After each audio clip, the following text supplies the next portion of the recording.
What will take longer, my coffee to brew or this kitchen counter routine?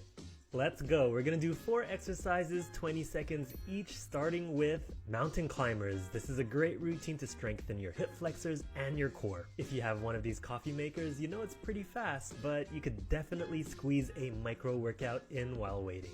Okay, onto our second exercise. Now we're doing alternating Supermans, Superwomans. Keeping your core nice and solid, bring one arm and the opposite leg up, keeping them nice and straight, making sure not to overextend. This is for your core and low back. Remember, the further you are, the more challenging. Now we're gonna move on to your chest and shoulders by just simply doing some counter push-ups. Okay, are you ready? Let's go.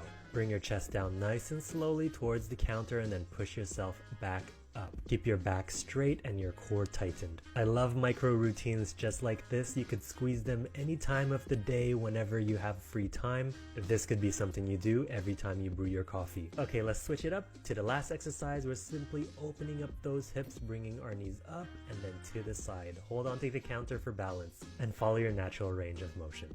How do you like your coffee anyway? I used to use a typical filter machine, then I went to a French press, I even used a mini espresso machine, and finally to using this thing. We got it as a present and I find it's the most convenient. Well, look at that, the coffee's not done brewing yet. I guess we'll do another round.